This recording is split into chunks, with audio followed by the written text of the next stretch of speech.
It's time for a quick shout out to some of our friends. The Old School Mini Bikes and Parts Facebook group.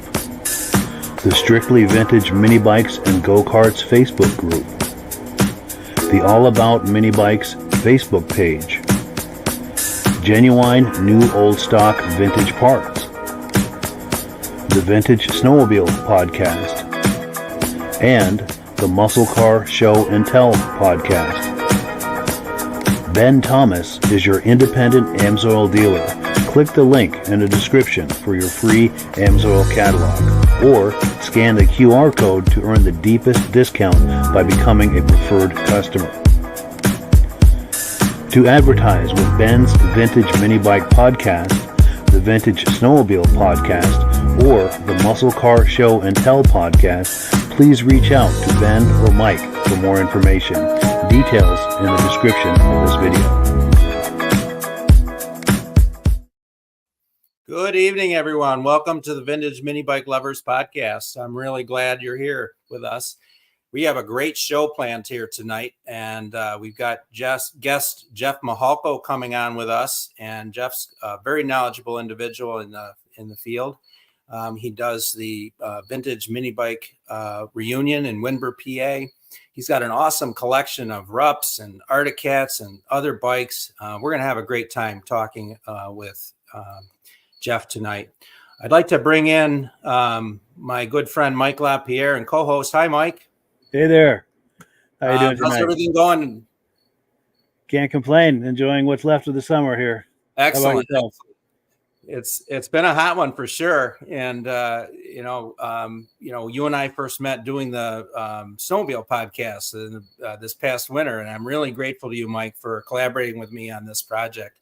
It's been a lot of fun. And I'm really excited about that. I'm going to bring our good friend Rob in. Hello, Rob. How you doing? Excellent. Took me a long time to get on, but I'm here. Excellent. I'm glad you're here. I was just wanted to thank you too, Rob, for collaborating with us on this podcast. This is episode number 3, and I'm really excited about that. We've got a great show here planned tonight, and you add so much to the equation. We're going to be seeing some great bikes and whatnot.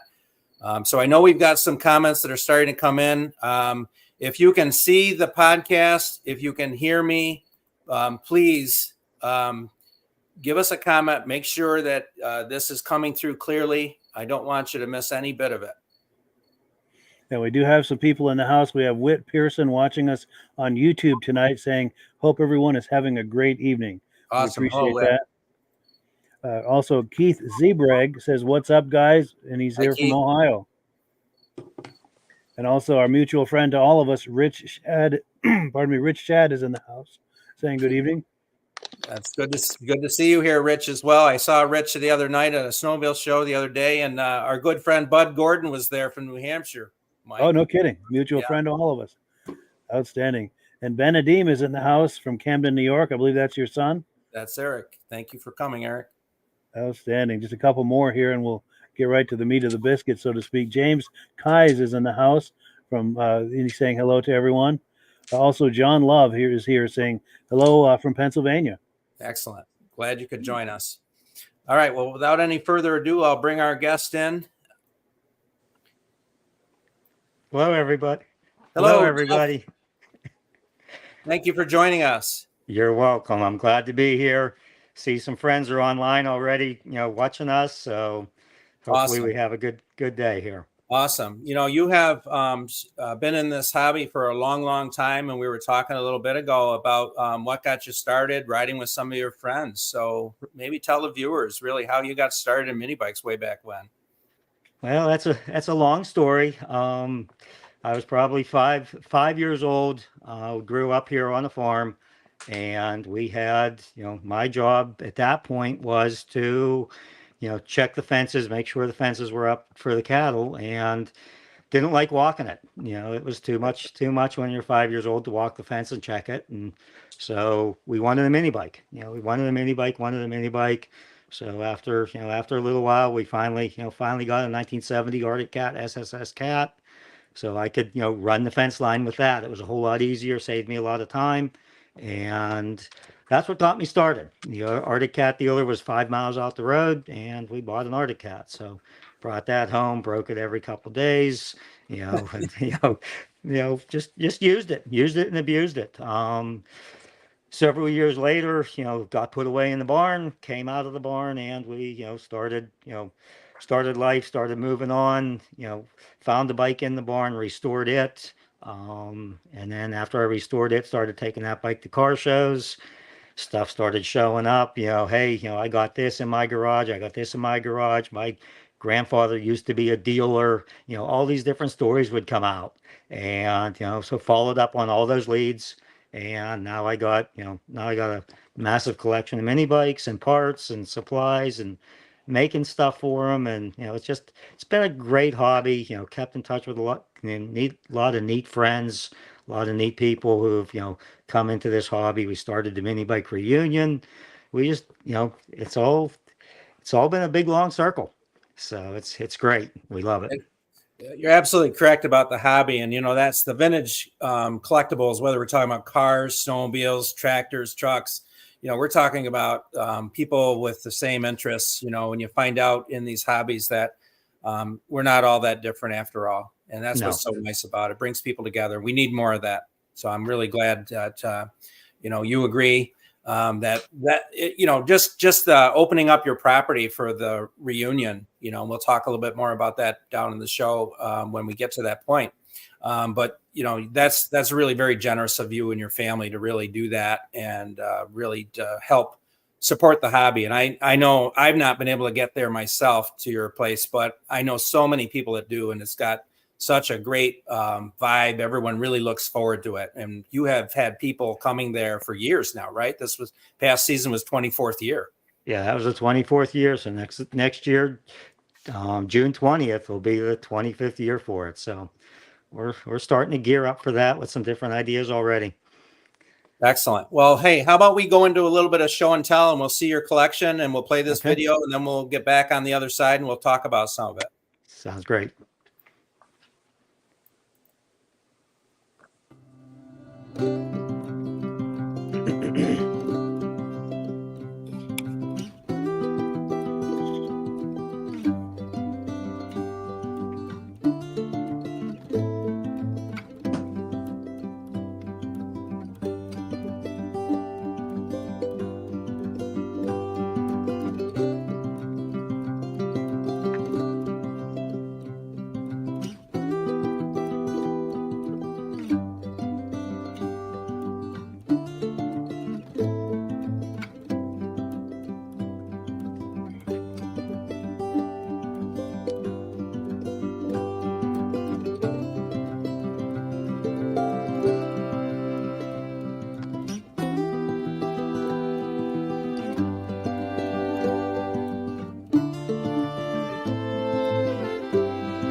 I'm just doing the Zoom. Yeah, there you go. Some beautiful mini bikes right there. Very nice. Well, it's been a long time collecting that. You're going to see a lot of different things in there. You started out with the Rupp collection. There was a little Rupp chopper there. Restored that bike many years ago. The green Rupp Roadster that you've seen in there, that bike was built off the shelf. The frame has been repainted, the gas tank has been painted, but everything else on the green bike is all new old stock parts. Every nut and bolt came out of a wrapper. And it's got all the options on it. It's got the Delorto carb, it's got the pipe, it's got the speedometer, it's got the windshield, the rear luggage rack. I have the mirrors for it, but I don't keep the mirrors on it because taking it to shows, the mirrors always get knocked off. Then you go into there was 3 Black Widows in that collection. The 2 Black Widows in the middle are riders. They are both all original paint bikes. I've changed both motors out on them. I have the original motor sitting aside. The Black Widow that is by itself, that is a fully original bike. It's never been messed with. Somebody did stick a Schwinn bicycle headlight on it back in 1971 when they bought the thing. So it's kind of neat. And then of course the white Rupp Roadster, that's my parade bike. That's what we use. I still run that in different parades and stuff around the area. That's my police bike. It does have red and blue LEDs on it, for during the mini bike show, chase people down for doing something wrong. I can get them because that's actually a 5-horse engine in that one with it's been built a little hot, so I can move pretty well on that bike. The long arm of the law. That's right. So then you've seen the Arctic Cat collection. That's pretty much my pride and joy there. There's in the picture now you have the Rupp frames, the 69 Rupp Roadsters. Those are in there. Then you've seen the collection of the Fox campus bikes. They start in 1962 with the 2 red ones and go up to 1968. Those projects I'm hoping to get done here very shortly, working on getting the exhaust pipes made, for those bikes. That's the Ruttman chopper there. There was a couple Coleman, the Coleman mini bikes from 1971 and 72, the Coleman Sport 530 and the 240. There's the Arctic Cats, the Screamers in the middle there, the Prowlers in the picture right now, the Ramrod down at the end. Arctic Cat, of course, made bikes from 1970 to 72. On the other side of those bikes, you see the Hondas. That orange Honda 70 is a 1970 4-speed bike. It has 93 miles on it. Down a little bit farther, there was another bike, the ZB50. That was a special bike in 1988 that came through. That bike has never been ridden. Shows 1.9 miles, I believe, on it. So kind of some different stuff there. Then, of course, I still have the Whizzer, the Cushmans. Then you get into my parts bike collection.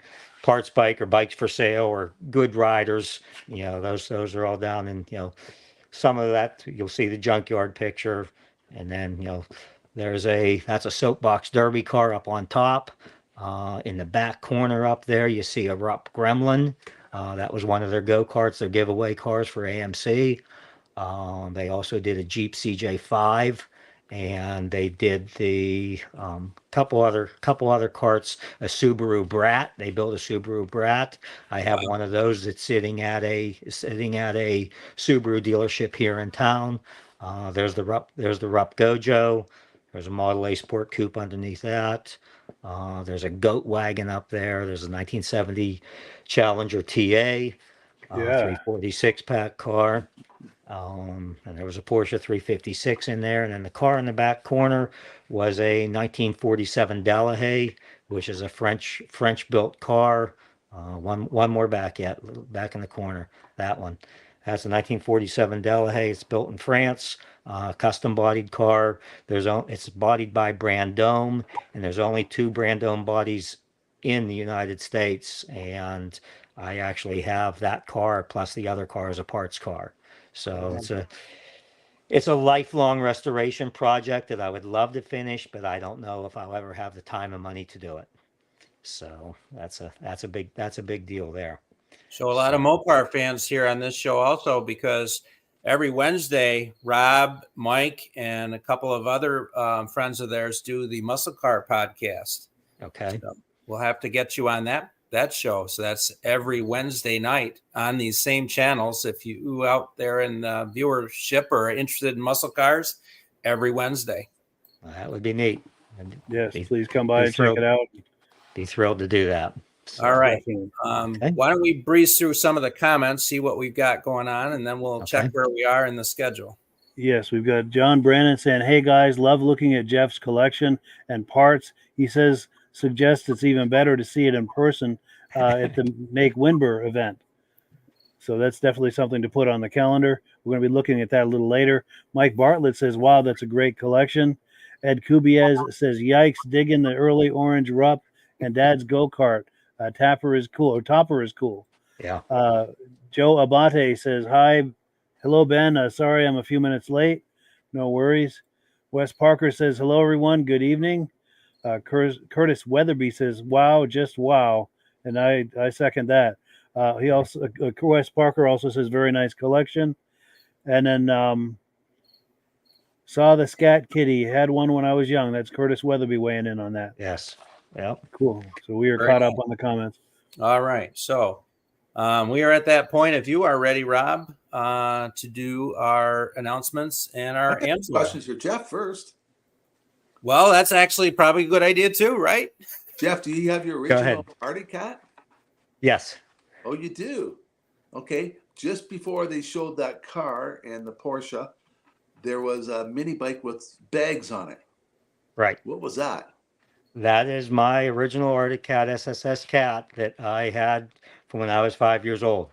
And many years ago, I found a set of new old stock saddlebags and paid more for the saddlebags than we did for the bike when it was new.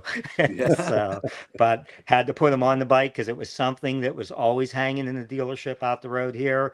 But, they wanted $29 for those. And, I just couldn't afford, when I was 5 years old, I didn't have $29 to buy those saddlebags. So And did I see one with a sidecar on it? you saw Frame? there was a Honda 50. There was a Honda 50 in there with a factory sidecar on it. Yeah. 1969. And I have title tags and original bill of sale from the Honda dealership on that one. That's that factory. has it that it came with the sidecar. Wow. Nice. Right from the Honda dealer. That's a great collection. And I'm great to have a friend here who worked at that Honda dealer at Alvin's Honda Sales here in Windber, Pennsylvania from 1968 through 1976. So, and then he went on, it became a car dealership, and he went on and stayed with the car dealership until he retired. So he worked there his entire life. And he's the one who builds my Honda engines for me. Because he can build them in his sleep. He built them when they were new. So, I like the way the Arctic Cat did the seats, just like the Snowmobile with the leopard. Yes, on it. yes, is it's nice. great. That really finishes it off. Yes. Yes, makes it distinctive.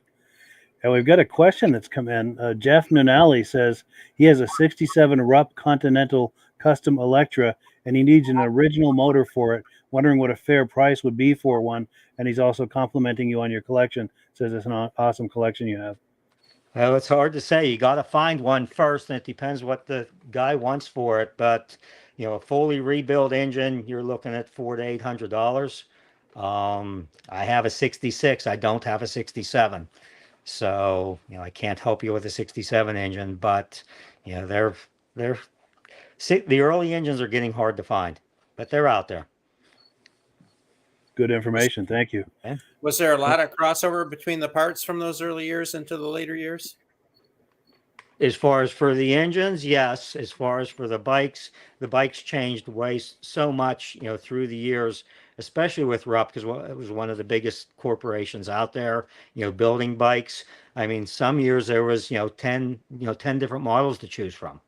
So, you have everything from a little simple build it yourself kit all the way up to, the full blown motocross bike or the full blown street legal bike, because they were street legal back in that time frame.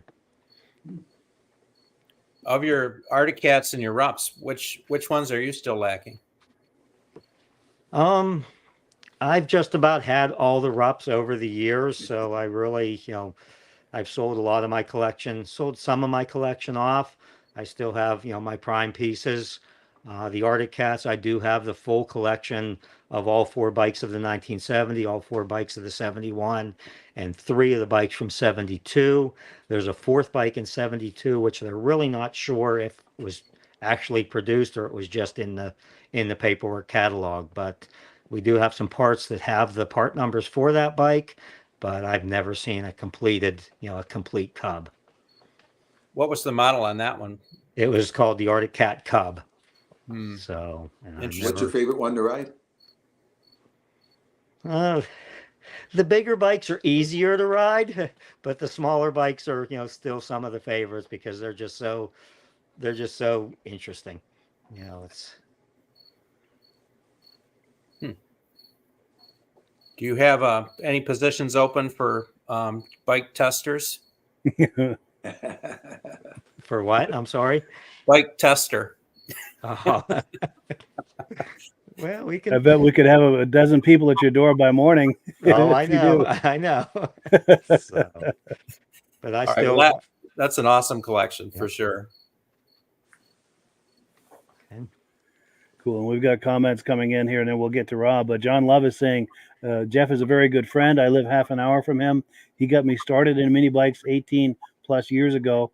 Went from 1 mini bike to 7 buildings. We've got to get him on the podcast too. Yeah. I'd love to have a look at those. Whit Pearson says, great show, world-class collection, and thank you for sharing. And John Komar says, I'm in at 345 pounds, LOL, to test the mini bikes.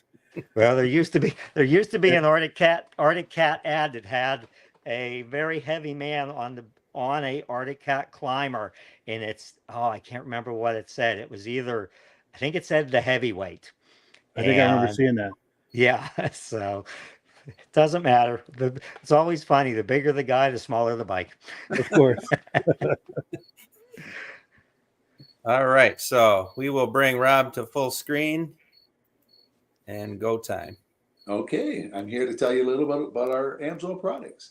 Mike and Ben all of us are Amsoil dealers, and we distribute one of the top line lubricants on the world. Amsoil, our 5W30 signature oil, is good for 25,000 miles or 1 year. Pours at 60 below zero, runs 20 to 50 degrees cooler, cuts down friction and drag so engines last longer, and you get better fuel economy. It's a cheaper oil to run than petroleum oil. But for the mini bikes, you don't want that. You want an oil with a high zinc because of the cam, rockers, and lifters. Now, you still want the benefit of the synthetic. It'll cut down friction and drag. The engine will last longer. Better performance. It's better for rust. So by running a small engine oil with the zinc in it, it makes the engine run smoother, quieter, more performance out of it. Now, some of the bikes, not too many of them, have a clutch in it and gears and all that. So you need a one with a friction modifier for the clutch. But most of them are centrifugal dry, so all you need is a small engine oil. But we do have that available. And a lot of problems people are having nowadays is the ethanol. People are saying, well, I'm buying super. Guess what? They're putting ethanol in super now. So we have a product called Quick Shot, and eliminate the ethanol problem. So if your bike's sitting for a while, the gas won't separate it. And Amsoil has a really neat program where you can sign up as a preferred account. Ben should have a thing here where you can click on and you can get a free catalog, or you can sign up. And in our book, we actually have the prices in there of the products. So you can tell, oh, where is the price? Yeah, you can look up the exact price and it'll show you how much retail should be for the product. And it'll also tell you what the preferred customer is, which is almost 25%. So if you're buying a whole case of oil, you can save $40 and they'll ship it right to your door free. So for more information about the Amsoil, Ben should have a link that clicks and goes right to him, and he'll help you out with the information you need. Well, thank you, Rob. Yes, we do have down in the comments, there is the information to find my referral number, as well as the link where you can click to get your catalog and become a preferred customer. I appreciate you doing that, Rob. All right. One last thing on AMSOIL is we've got the AMSOIL promotion. We don't want to forget that. Oh, that's right. That's right. Order $100 worth of product, you get free shipping, plus they're going to throw in the detail cleaner for you. So they're always helping you out with a product to try a new product when you order AMSOIL. And that works great on all those vinyl mini bike seats and things like that. Excellent. All right. Thank you, Rob. So let's see where we are. We are now down to the Windber Minibike Reunion. And I'm going to bring you full screen for a moment, Jeff. And maybe you can tell us a little bit about how that all got started. Well, 25 years ago, I used to do all the antique car shows. So we were at Carlisle one year, and there was a couple guys standing around talking about the mini bikes, with me, and they said we ought to have a show for ourselves. We have all these antique car shows out there.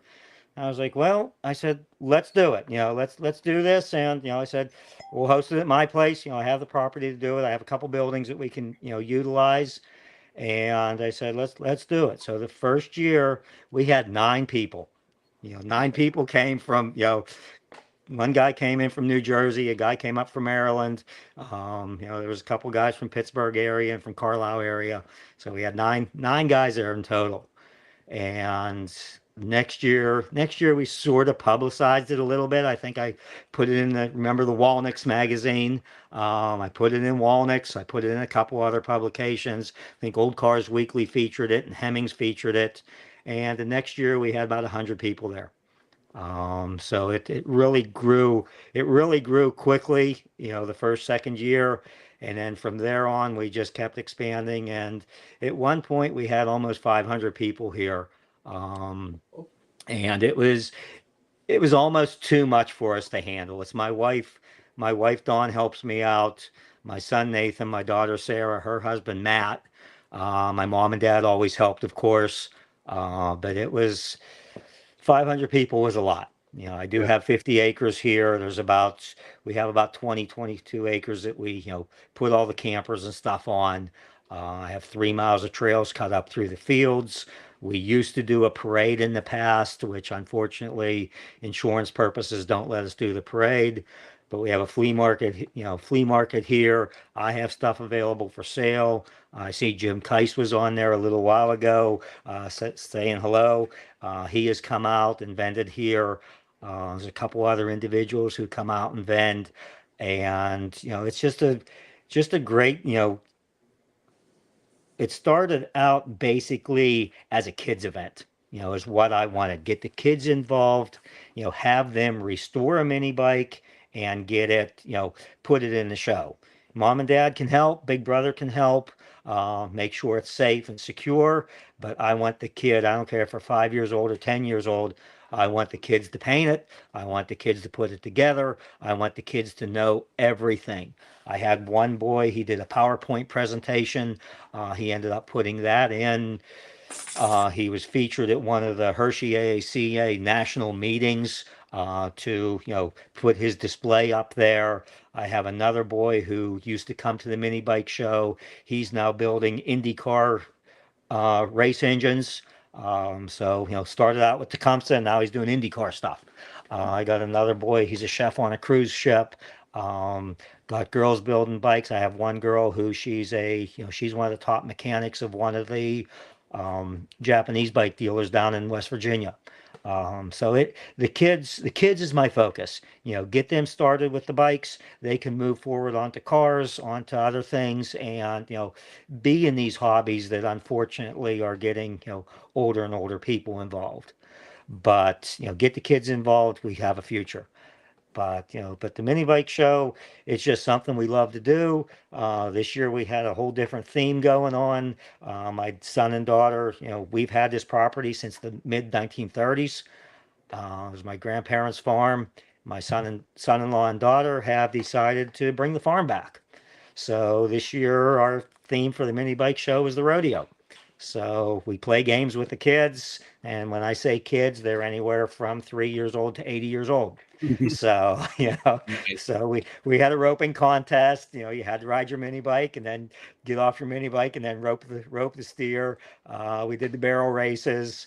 So and then we had a cow pie toss. So yeah, we had a little bit of fun, but check out the video that's here online. You can go on YouTube and watch some other videos from the past.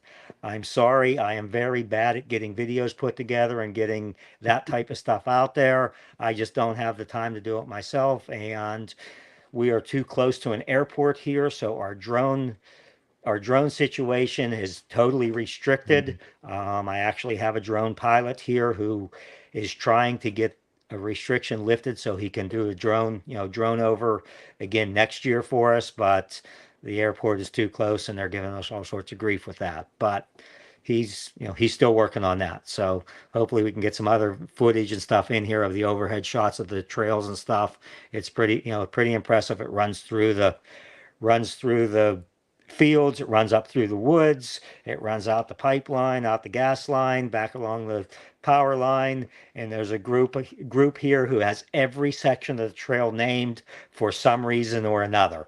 This is where Joey crashed. This is where this happened, or this is broken leg corner where the guy broke his leg, and we got this is Florida because it's a great big circle loop, bottom loop, and it's just these kids have so much fun. There's a lot of switchbacks. I've had in the past some guys who used to ride motocross and stuff, and they said this is the toughest trail that we have ever ridden on because it's made for a mini bike. It's not made for, if you bring a big bike, you're out of luck. I recommend suspension. 71, 72 Rupp is a great bike. The Honda 70s are great. Any of that style or size bike is great for the adults. The kids love the little stuff, but it's through the woods and through the trails.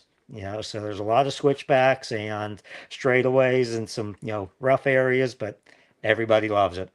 Neat. So check out the video and we'll talk afterwards. Well, we'll run some footage of some today's. This past was past Father's Day weekend. We'll run some of that footage and then we'll talk about that a little bit more. Okay.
Very nice. And now we also have some footage of that rodeo too. Let me show that really quick, and then we'll talk about this a little bit. Hang on here. Okay.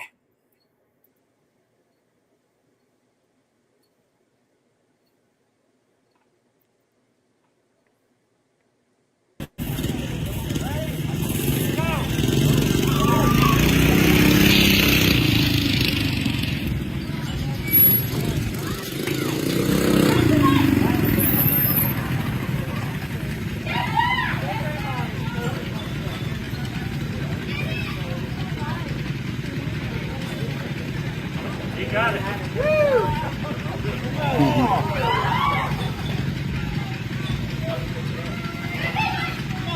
Come on, Bob. You got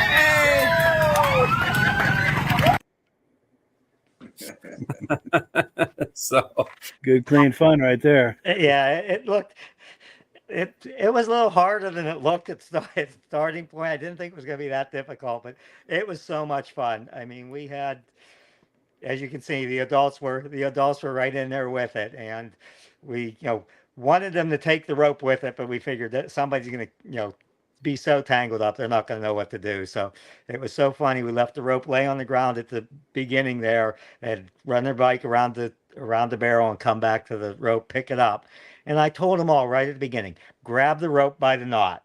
Grab the rope by the knot. That way you can, turn it and you can throw it. Well, they would pick the rope up by the end, and they'd have just a straight rope in their hand, trying to figure out what to do with it. And it was just a riot.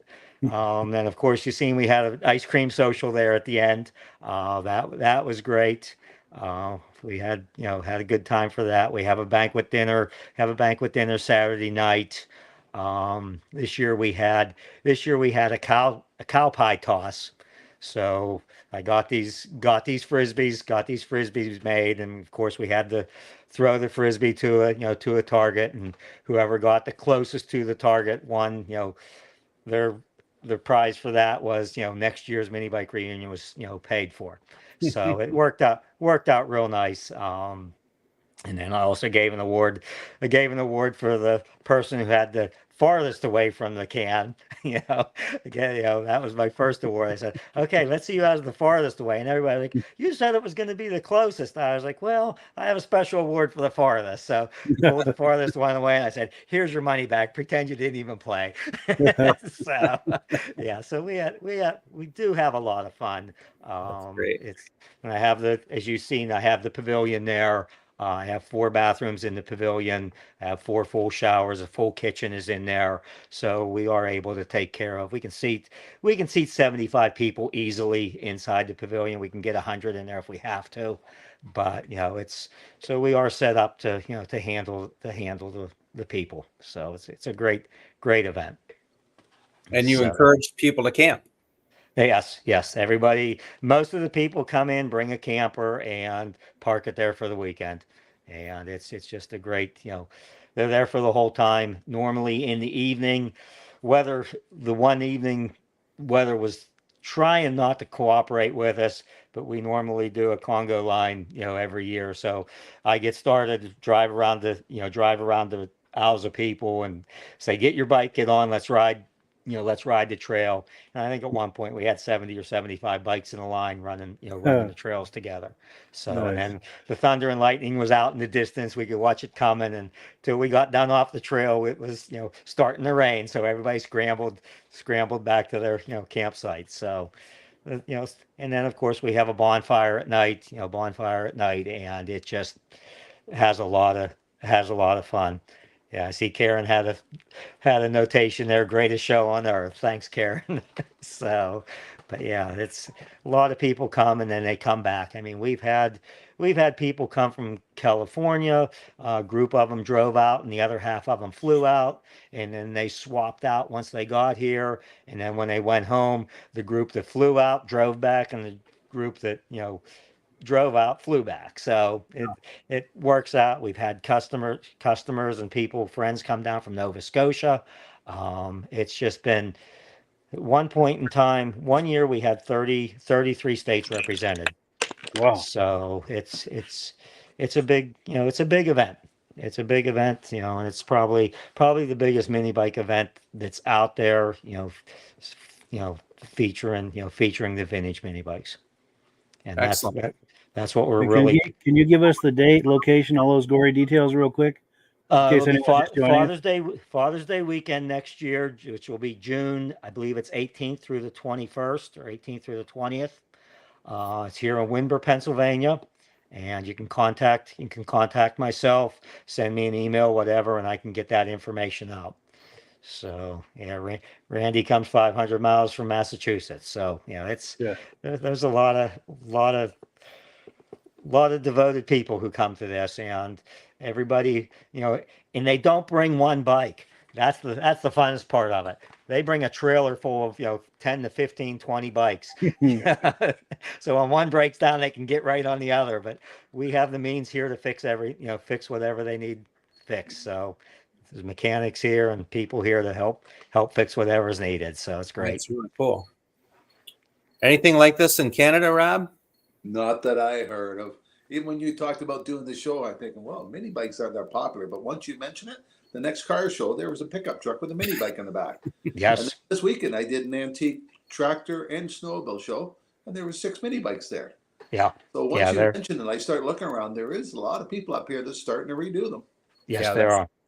It's a growing trend to have that crossover at the other shows for sure. Yeah. Yes.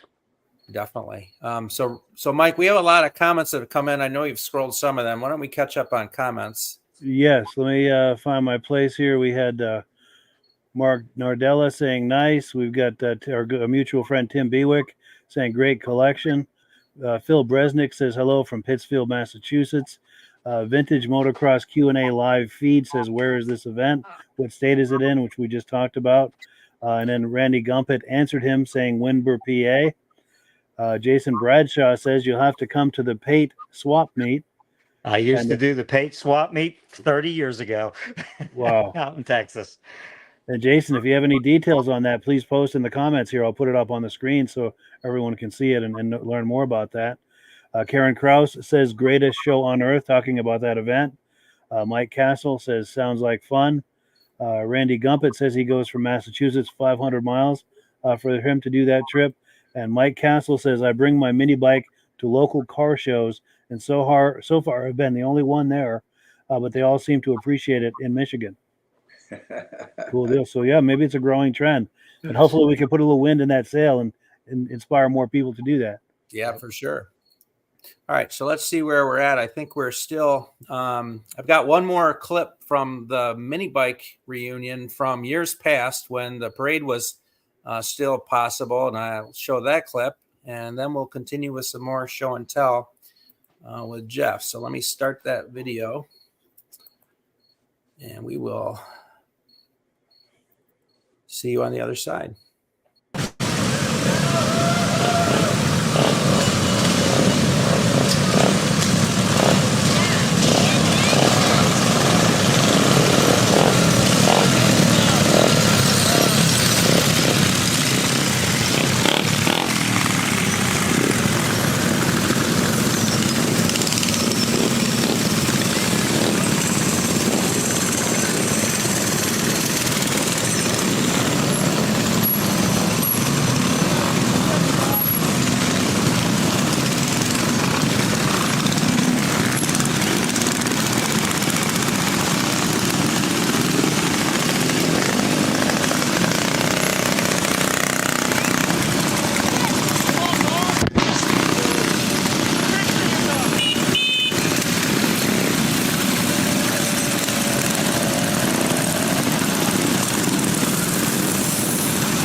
was absolutely great.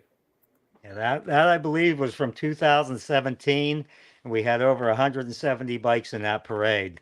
Needless to say, we tied up the town for quite a while. They have their own parade. What we used to do, we used to go down into town, set up in front of on the main street. They had food vendors and stuff down there. We'd go down, spend a couple hours with the bikes on display on the street, and then when the parade was actually coming through, we would get on our bikes and get out of town. And a lot of times we took a side trip. So we were on the main roads. One year we took a 14-mile ride out to a local body shop friend who was a big NASCAR collector. And another year we went out to another guy who had vintage gas pumps, memorabilia, stuff like that, and pinball and arcade games. And I told everybody, whatever you do, don't touch anything. Treat this as a museum, because that's what it is.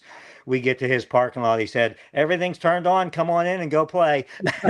So, that's just the type of people that we deal with, and everything went so well. But we do have a follow-up vehicle, a chase vehicle, to pick up the bikes that break down, and it's always a lot. So. But the parade used to be a lot of fun, but with insurance purposes, we just can't do it anymore.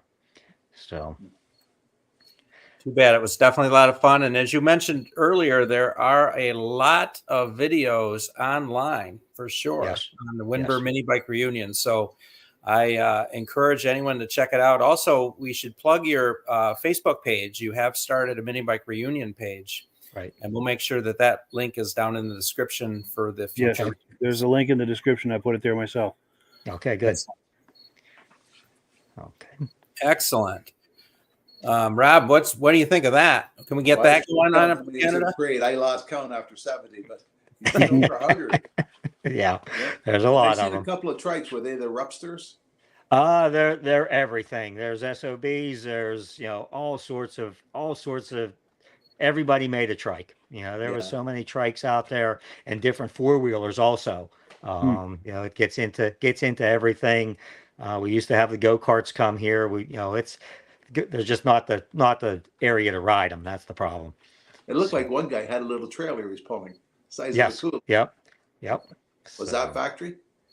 I don't know. I don't think so. no. So, but Excellent. okay. Well, it's the conga line is something I saw on YouTube too. That looked like a lot of fun. Yes. Getting everybody on their bikes at the same time, Yeah. for sure. Yeah. All right, so we've got some more comments that have come in. Mike, can you catch us up with that, please? Yes, let's see. This one we did. But we've got Karen Kraus paying a nice compliment to us. She says that parade is the coolest thing ever, and I have to agree. Karen's That looks like a probably lot of fun. participated in that one or Yeah, more. she got to ride in the parade for many years. Nice. Excellent. So we are now up to some more show and tell, Jeff. Okay. So let me run some more footage. And you had sent me some other images of some content, and we'll start actually with this very cool item here. Those are stock Arctic Cat helmets and some Rupp helmets. That is a Arctic Cat 1971 whisker up on top. And then down below it, inside of the box, is a 1971 whisker. Never been assembled. I have actually the man who put that bike in the box. I have his picture, and he has re-signed all the papers inside of that box. Oh, wow. To designate that thing is 100% original. Wow, And that's super cool. yeah, I found that bike on eBay probably the first year eBay started. I found that bike, so that was about 1988 or 87, somewhere around that time frame. Wow. And it was up in Michigan, and the Those guy mini helmets different than snowmobile helmets. And the guy spelled Arctic Cat wrong. He spelled ARTIC. He missed the one C in Arctic. So nobody found it but me, and I didn't meet his reserve, but I went up and picked the bike up and paid them dearly for it at that point in time. No kidding. But No kidding. So I've got some other clips we'll show from some okay. of your collection still. And this is the mini bike guide. And we were talking about that a little earlier. And I'd like to plug my friend Mike Castle, who has indexed all of the mini bike guides. He has a Facebook page, Mini Bike Guide. And he's somewhat of a statistician. So he really did a nice job archiving all of the magazines and also indexing. And there's a searchable index he has through his site. I highly recommend it if you're looking for information from the Mini Bike Guide. That's a great resource. Yeah, I have them all in my head. I don't know, the guide to that will be very helpful because I just can't remember where everything's at anymore. And I do have most of the mini bike magazines from 69 through about 75, when it turned into Mini Cycle and stuff like that. But there is, that's the one there featuring the 1970 Rupp, the Chibis. There was that one back in the middle there that had the 31 specifics on. That was a Christmas guide, right in the middle, or that one there. There was 31 tests, and that's a pretty informative magazine right there. It gives a lot of different bikes. But through the mini bike guides and through some other information, I have come up with over 300 different North American made mini bikes. Wow. Then you get into the Italian stuff and the Japanese stuff. So there is, that's manufacturers. They may only manufactured for 3 months, but they're still considered a manufacturer out there. So there's a lot of history and a lot of different oddball bikes that you never get to see. Very interesting, and probably an extremely helpful resource in restoration work, I imagine. It is, yes. All right, so we've got another clip of some awesome memorabilia. I have bought out many different Rupp dealers over the past 30, 40 years. The Mini Bike Mania there, that was at the Hershey, Pennsylvania AACA Museum. That's the Christmas stocking that if you bought a Honda 50 or a Honda 70 for Christmas, you could buy the stocking to put it in. That's when the QA 50, the 70, and the 50. That next article right there with the Rupps showing the Centaur and showing the Gojo on it, that is actually wallpaper. I have a full roll of that wallpaper. I'm trying to figure out what to do with it, what room to put it in. Yeah. So that's the sign for to save on your layaway plan. Layaway or up and pay for it for the next couple months. There's some of the different model kits, some of the Rupp jackets, the Arctic Cat jackets, the Rupp poster. Back in I'm gonna say 84, 85, I met Mickey Rupp at one of the antique car shows. I had a bike on display and he came over, we talked. I ended up restoring a Black Widow for him, back in the early 80s. And that really, at that point, really didn't know who Mickey Rupp was. I just restored a bike for him, and that was that. But over the years, we did keep in touch, and did some other things, help him find some parts for some of the other guys who helped restore bikes for him. But it was a really neat feature to be able to do a bike for Mickey. So but that's really cool for sure. But I probably have 80 bikes in museums throughout the country that I have done for customers who they've ended up in museums. So I do a lot of personal restoration here, both for myself and for customers' bikes. Are Rupps the Very neat. most popular mini bike, or did Bombardier ever make one? I'm not sure if Bombardier actually made a mini bike. There was quite a few different Canadian mini bikes that were made. I'm not sure if Motorski was part of the Bombardier line or not, but I know Motorski was Canada. There was a couple other. There was that Aranthocyte bike that was an electric bike that was made back in 1971. It used a big car battery on it. But but that was, that was way ahead of its time. Mm. Back in 1970s, they had an electric mini bike. So, Wow. but Just that was yeah, the moto scooter is the only one I can think about, and I'm not positive if Bombardier owned them at that point. Maybe one of our viewers knows, and I've seen through the Facebook pages, I've seen a couple really nice moto right. scooters. They're a really nice bike. And I'm pretty sure it's featured in one of the mini bike magazines, but I can't think which one. Yeah. That'll be a question for our friend Mike Castle. Maybe There Mike you can go. comment Yes. with that. Yes. We have one more clip, but why don't we catch up on comments? I think we have a few more that have come in, and then we'll show that last clip, and then we're Yes. at the top of the hour, so we'll wrap it up here pretty quick after that. Okay. Sure. We've got Ken Crozier saying, hello, Ben. Good to see you this past weekend. And yeah, we were pretty much caught up on the comments. Okay. But I wanted to add, you were talking about Bombardier. You're probably aware of this, but I think it was the mid 70s or so. They came out with a Can-Am brand of full-size dirt bikes. We had one when I was a teenager, but that's of course those are full-size bikes. They're probably not considered mini bikes or in that space. Right. But they did get into bikes at some point. Mm-hmm. Most likely offered a smaller one, but I'm not positive they offered a 50cc because there was a class for that with the other manufacturers. Right. Sure. So they had 125s, 175s, 250s. Yeah.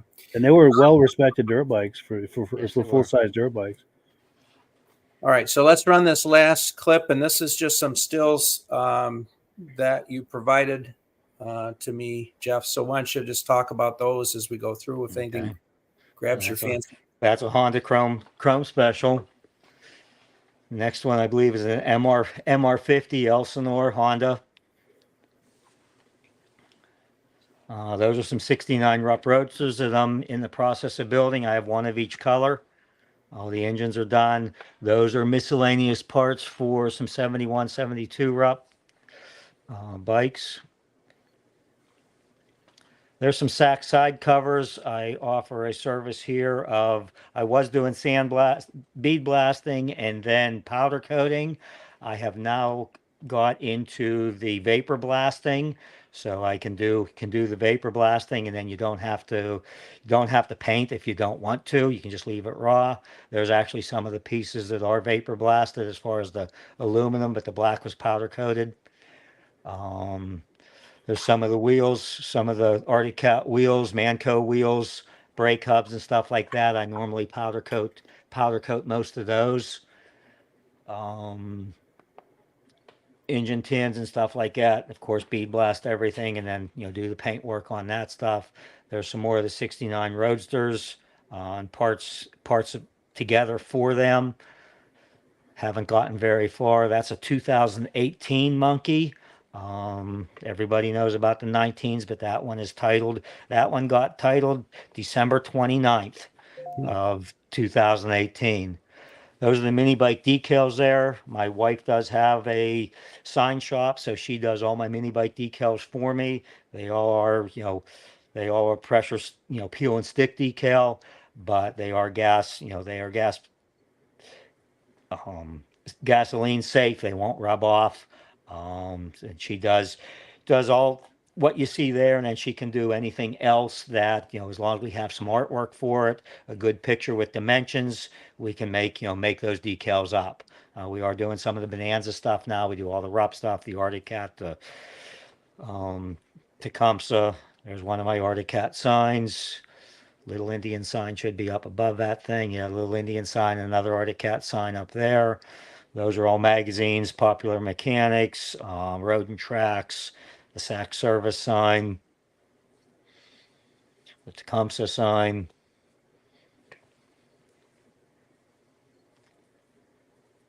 Yeah, that's the famous junkyard. That all is actually stored inside. It only comes out for the mini bike show, then everything gets put back away.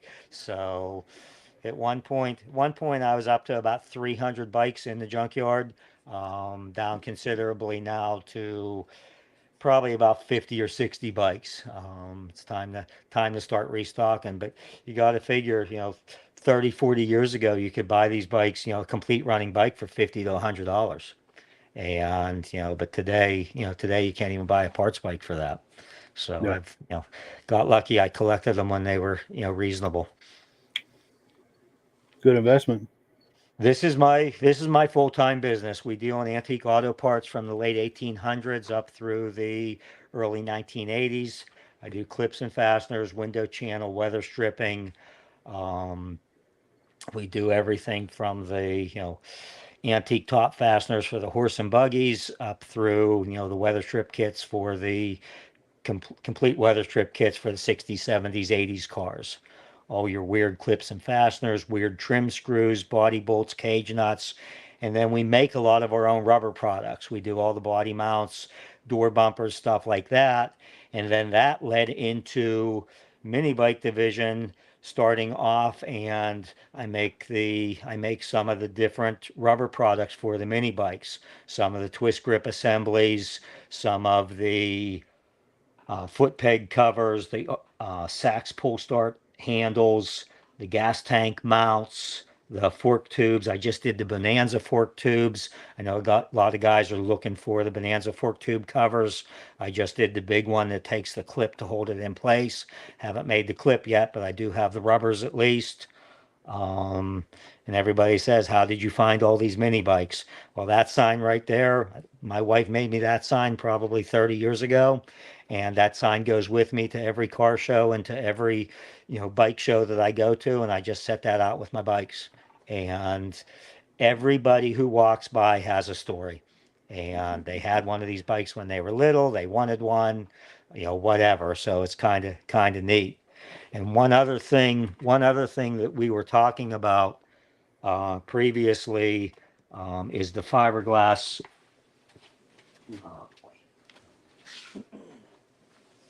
Is the fiberglass parts, some of the fiberglass parts that some of the guys are making, John Brennan, in fact. And what we're doing is we are chroming the fiberglass and the old original headlights. We found a way to strip the original chrome out of there, and that is the original plastic that you're seeing inside of there. It does not hurt the plastic at all, but it does take all the old chrome off. And this one, unfortunately, was done twice. You can't really see it, but you can still read the Rupp insignia on the back. So we're doing the chrome plating. If you can see in the corner here,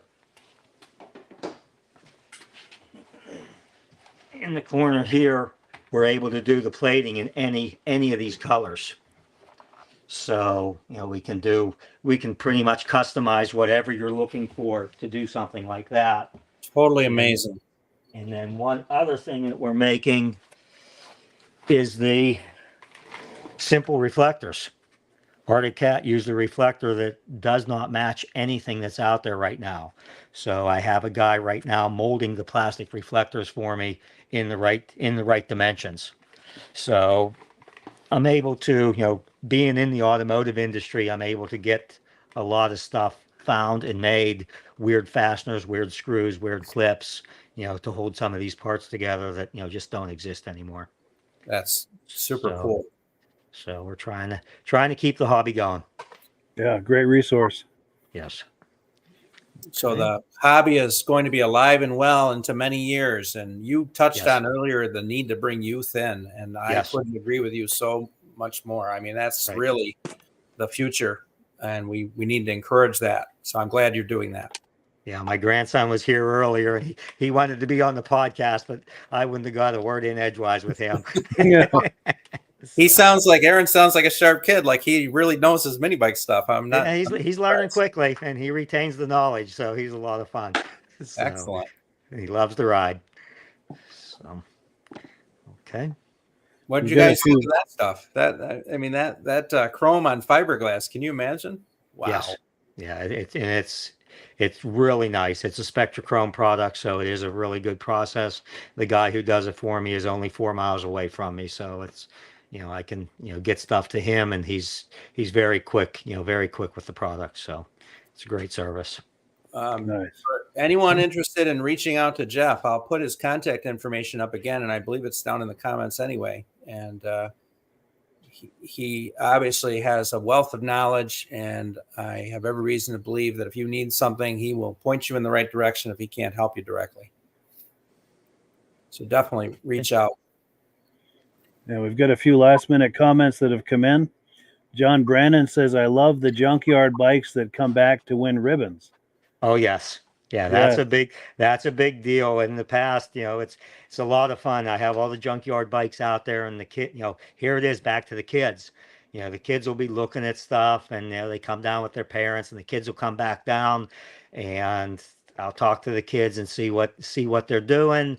And most 9 times out of 10, I'll just give the kid the bike and say, here, after I talk to their parents first to make sure it's okay, I just give the kid the bike with the plan that he or she is bringing that bike back next year, finished, that they can ride it. In fact, this year we had a boy who was looking at a bike, and it was a project bike, but it was a running bike several years ago. In fact, we used it to test the Tecumseh Pistons when we had the Tecumseh Pistons made. So the bike was painted, it was presentable, the engine was off of it, torque converter was off of it, and the engine needed some carburetor work done because the engine was sitting for a couple years. So I said, do you think you can get this bike running by the show tomorrow? And he just looked at me funny, and I was like, do you think you can get this bike done for the show tomorrow? He said, why? I said, do you think you can get it done? He's like, yeah, his uncle was there and stuff. And he said, yeah, I think we can get this done. I said, okay, the bike's yours if you can get it done for the show tomorrow. So later that evening, he was riding the bike. So he got it in the show the next day, and it was just a lot of fun. So and he'll remember that his whole life, I'm sure. Exactly. Yep. Keep the kids involved. That's the whole key to it. Yep. So then we've got John Love saying, don't overlook that junkyard. I pulled an Arctic Cat out of there that I ride today. Yeah. Nice. Very cool. Yep. And then James Kais says, great show tonight. I wonder if he's any relation to the snowmobile racer Deborah Kais. I've heard her name come up quite a bit in the vintage snowmobile circles. Okay. Also, Ed Kubiez says, what prep do you suggest on a fiberglass part prior to sending in a part for chroming? He does all the prep work. He does all the prep work because he is so particular of what he does. He wants it to be perfect before it goes out of here. Sure. Excellent. Well, let's go around and then we'll wrap it up here. So, okay. Closing thoughts. Rob?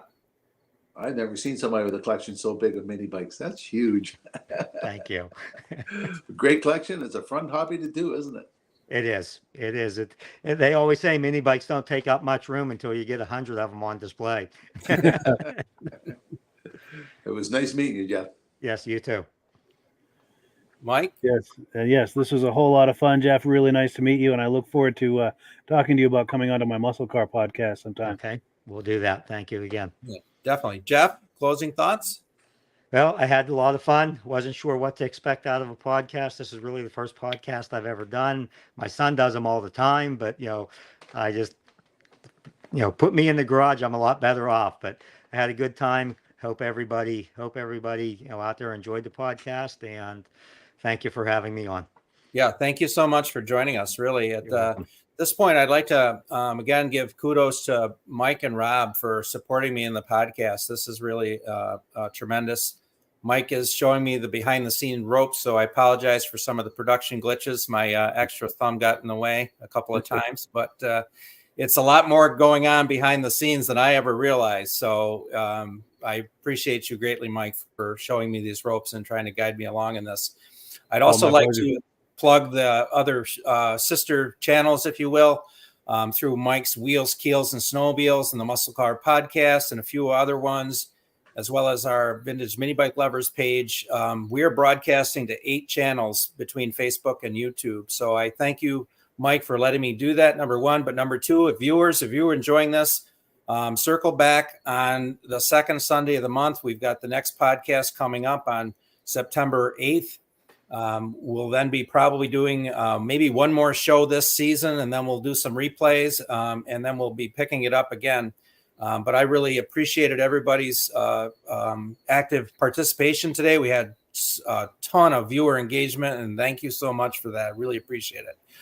So with that, we'll close out the show, and I appreciate it so much. Thank you, everybody. Have a great evening. Great show, Ben. Thank you. See you in June.